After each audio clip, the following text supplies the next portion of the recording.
Hello, everyone. I'm George Roska. And I'm Mark Schneider. And we want to welcome you to today's episode 82 of Say What, where we talk about the threats to our children in the public school system, including the parallels between what we're seeing in American education today and George Orwell's classic novel, 1984. That's right, George. You know, actually, there's a bit of a debate about whose novel has proven more accurate. Aldous Huxley's Brave New World, which was published way back in 1932, or Orwell's 1984, which came later. Both are deserving of study as their predictions have proven eerily prescient. But today we're going to focus on Orwell as he's more widely known. Indeed, his very name has become adjective, Orwellian, which means to connote a society controlled by propaganda, surveillance, manipulation of the past, and the denial of the truth. So before we get into this, George, it's important to note that, you know, fact is always more nuanced and complex than any work of fiction can be. And Orwell's book, 1984, it's an allegory, but it's not a perfect allegory. So we don't want to overstate the claim here that everything he's predicted, you know, has come completely true. But then again, there is a reason why his name has become the adjective it is. So, we recognize also that a lot of our listeners may not have actually read this book. I tend to think, George, that if you're an older American, if you're over 50, you probably read this material, you know, back in high school. But if you're younger than that, you may not have been exposed to it. So we're going to give you a little bit of personal background on George Orwell, before we get into the comparisons. He was born actually under the name Eric Blair. So George Orwell is a pen name, and he was born in British India in 1903. He died fairly young at the age of 46 in 1950 in London from tuberculosis. He was educated at Eton, and this is sort of interesting. So as far as we know, he was an atheist. Wow. Which makes his book even more telling because he is coming from a completely secular perspective in putting together what he thinks the future is going to be unless man is really careful. As far as his personal background, he actually fought in the Spanish Civil War on the side of the Republicans against Franco and the fascists, and he was very seriously injured. In fact, he was shot in the throat and barely survived. Fortunately, he did. And afterwards, he made his living as a novelist and a literary critic. His first well-known book was published in 1937, The Road to Wigan Pier, about life in the coal mines. And then his really notable book, Animal Farm, which is another famous book that he wrote, which was published in 1945. But what he's even more known for, of course, is the novel 1984, which was published in 1949. He wrote it from a farmhouse in Scotland where he lived during the World War II from 1945 to 1949. And the setting is in London in the year of 1984, some 30 years. Now, we don't know this for sure, but we think it's a nuclear war that happened, that he was forecasting. And this led to a terrible rupture in the entire world and the recreation of a society based on essentially the Communist Party. The protagonist in the book is a man named Winston Smith, who is a mid-level functionary at quote, the party. And the antagonist in the book, he's simply known as O'Brien. We don't know what his first name is. And he happens to be Smith's supervisor, and it turns out that he's a party enforcer.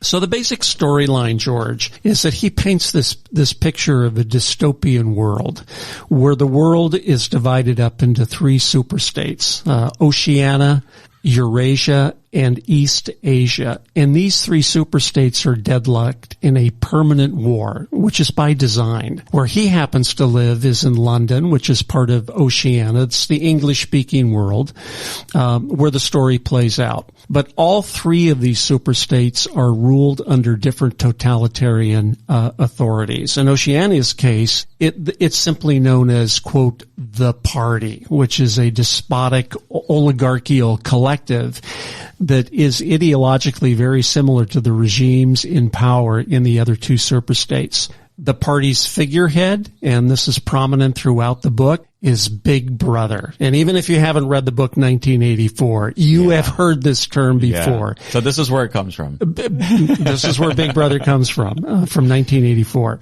And his mustachioed face is displayed on posters and coins everywhere in society, and toward whom every citizen is compelled to feel love and allegiance. The party is ruled by what's called the inner party, which is about 2% of the population. These are the elites in society. They control everything that happens in society, and their wishes are actually carried out by what's known as the outer party. And Winston, the protagonist, is a member of this particular group. And this is a larger group. This is, 10 to 13% of the population. These are functionaries who unquestionably carried out the orders of the inner party. Well, what about the rest of the population? Well, these are known simply as the proles, short for proletariat. And they're largely ignored in the book because they are judged to be intellectually and morally incapable of any organized revolt. In fact, Lenin, truthfully, in history had a disparaging term for these. He called them useful idiots. So, and Orwell does a great job of playing this out in his book. Now, the party is structured around ministries, and there are 4 of them in particular, and they're housed in these great white pyramids. And this is interesting, George. The first one is the Ministry of Peace, and their job is to conduct war. The second one is the Ministry of Plenty, and their job is to keep people in poverty. The third one is the Ministry of Truth, which controls all media and education. Their task is to produce propaganda, including sensational novels and pornography, for the proles to distract them from realizing that they are actually the victims of state oppression. And the fourth one is the Ministry of Love, whose job is to maintain order in society. They are the enforcers. And in society, it doesn't matter where you go, you will see these posters plastered of Big Brother and the slogans that the party wants everybody to understand. And these are the slogans. War is peace. Freedom is slavery. Ignorance is strength. So to maintain power, of course, everybody has to be ruled under a surveillance state. And they have these things called, now remember, this was published back in, 1947. George Orwell, talked about these things that he called the telescreen. So the party keeps its citizens under constant surveillance, monitoring even their thoughts, through use of this device. So this device can record and see everything that is being done, and they can actually talk through the telescreens to communicate with the people. There's also the Ministry of Truth, the thought police that carry out the orders of the Ministry of Truth. Well, the basic plot of the novel is that Winston is a member of the outer party. He works in the Ministry of Truth, where his job is to control the content and distribution of information on behalf of the party. And eventually he starts becoming awakened to what he increasingly knows as the big lie. And the story revolves around the course of that awakening and its ultimate tragedy. So, Church, we thought it would be fun to see if there were any comparisons between George Orwell's 1984 and what we see actually being played out in today's culture. So we're going to talk about 2 levels of comparisons. One is very specific and one that are just general in nature. And there are some general comparisons, I think, that we can make. Number one, Big Brother is watching. right? Definitely. There are cameras everywhere in our society, along with facial recognition. If you have a smart TV, if you have a smartphone, if you use Siri and Amazon's Echo, these devices, whether you know it or not, they are always listening. Now, granted, and here's a point we made earlier where it's not a perfect allegory. We're not saying any of these devices are being controlled by one organization, the party. But George, the technology is there. I mean, you are always on, whether you know it or not. Well, not just that, but you have artificial intelligence that can data mine all of this stuff on behalf of any one of these organizations, and they can, profit from it or benefit from it how they please. And this data mining is going on. It's being done by corporations and the federal government as well, including the National Security Organization. So, and through social media. So, certainly that part of his story is true. The second, general comparison that's true is the rise of what we call the administrative state. And this was, that term was penned first by a man named Dwight Waldo in 1948. But here's an interesting statistic, George. Including contract workers, the federal administrative state in America is now about 10 million people. Say what? That's close to 3% of our population. Wow. And that does not include state and local government workers. Mm-hmm. Those employees average around 15% of the workforce in their given states. In California, state and local employees is around 14%. So that when you put federal workers together with state and local government workers, it is a huge percentage of our population that Orwell would say comprises the administrative state. Mm-hmm. And the third general comparison is that we do tend to have what Orwell defined as prole feed or proletarian feed. And this is a preoccupation in our society with trashy and or mindless entertainment for the masses. A homogeneity of news reporting where the major news outlets are all promoting the exact same kinds of news stories with the same opinion in those stories. And although the proles are not really considered a threat, the party takes precautions to ensure that they never really become a conscience of their powerlessness. And according to Marxist historians, George, the lower classes have traditionally been manipulated through the encouragement of behaviors like gambling, drinking, fornication, easy living. Yep. And do we see this being played out in society? We definitely do. I think we do. I think there's a case to be made. Yeah, and there's no more diversity in the news, all of them. And when you look at how that happened, though, that's also very interesting because most of the major news outlets, be they, radio, TV, online, are really owned by a handful of people. They are.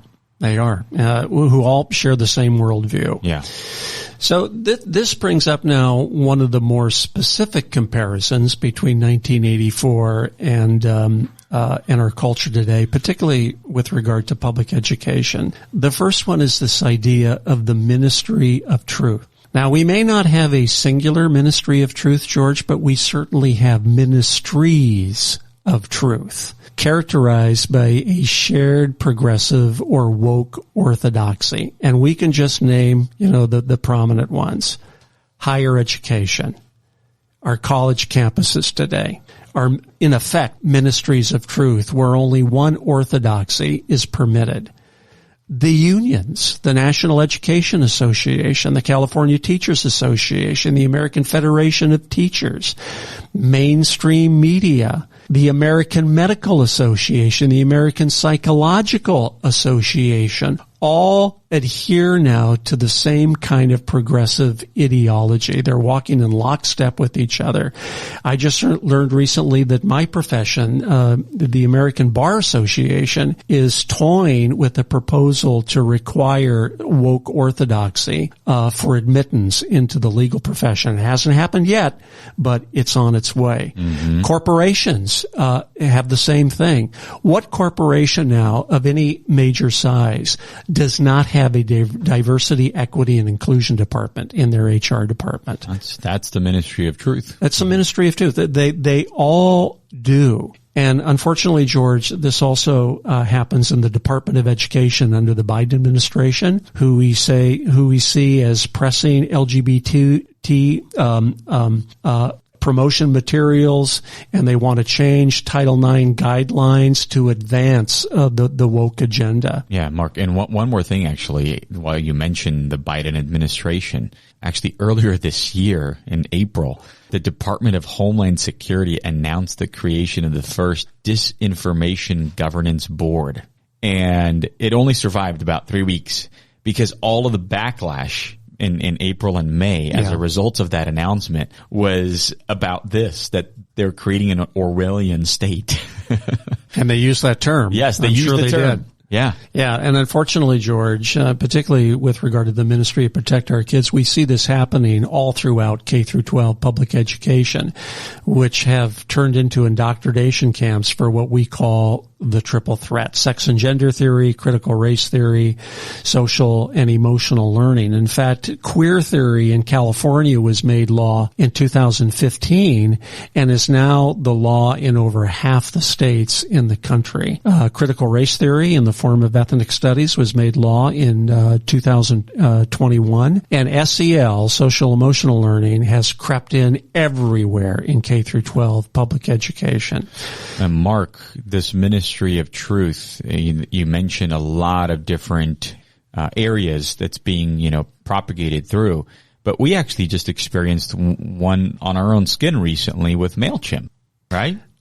We did indeed. It's a fine organization, but one of our posts recently was flagged by their artificial intelligence software as being against their community guidelines. Mm-hmm. And fortunately, we were able to resolve it, but our account for our newsfeed on MailChimp was suspended for about 2 weeks. So, George, this is everywhere. Yep. So the Ministry of Truth, certainly we have ministries of truth that are well at work in American society today. Well, there's a second one that I think is right on point with Orwell's predictions, and that is the thought police. Now let me read you a quote from Orwell.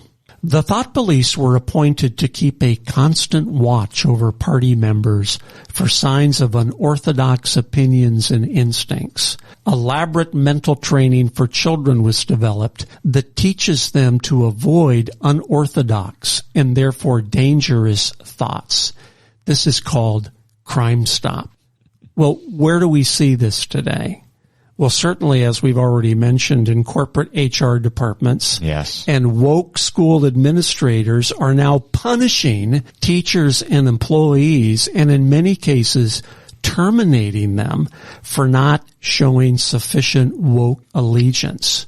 And what are their crimes?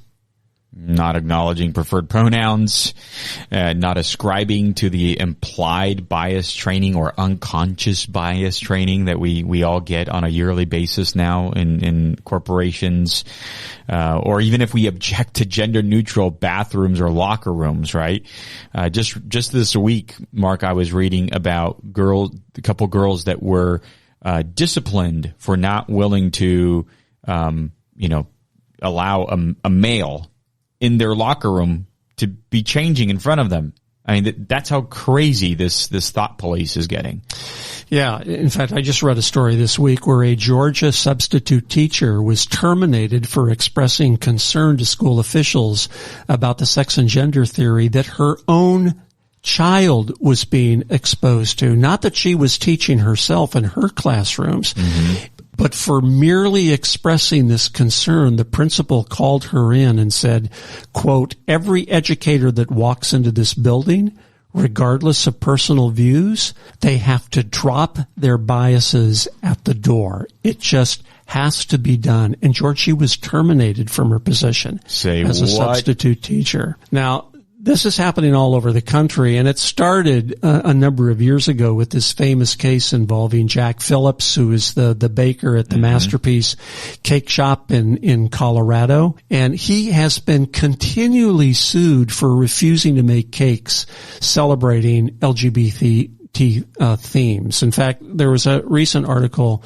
reported by the Federalist where most recently a transgender activist named Autumn Scardina requested a custom cake with a blue exterior and a pink interior symbolizing gender transition.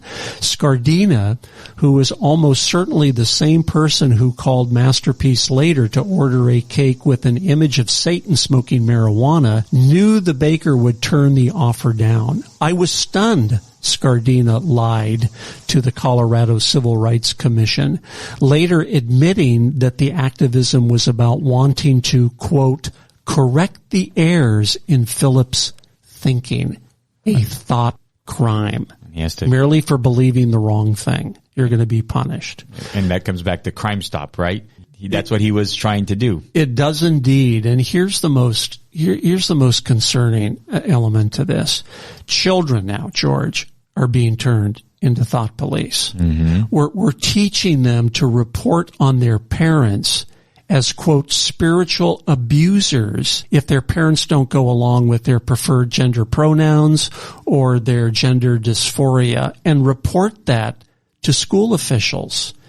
In fact, Child Protective Services is now removing children from parents' homes for so-called medical neglect. Dr. Michelle Cretella, who's the executive director for the American College of Pediatricians, has tracked this alarming trend, and it's come in waves. Wave one, being where child custody disputes. So this is parents who are getting divorced, for example, and you have a child who's gender dysphoric, and one child is conservative and wants the child to outgrow this and come to recognize their biological gender. The other parent is all for transitioning. And courts are now stepping in and removing children from the conservative parent and giving them to the progressive parents on these grounds, George. So that's wave one that she pointed out. Wave two, and I've seen this in my own personal life, is where emergency room staff, therapists, and doctors are reporting on parents who refuse to advance their child's gender transition. In fact, my daughter, when she was about 15 years old, she had choked on a piece of chicken. It got lodged in her esophagus. We took her into the local hospital, and when they found out that she was adopted and homeschooled, they put her aside into a separate room and started interrogating her about how fit her mom and I were to be her parents. So, yeah, this is a long time ago, but that actually happened. Wave three, George, is when schools themselves trigger investigations into parents of children suffering from gender dysphoria by reporting children afraid to come out to their parents as their authentic selves. The end goal is the same, Cretella said. Removal of a child based on accusations of media neglect. Medical neglect. And I will leave you with this quote from George Orwell.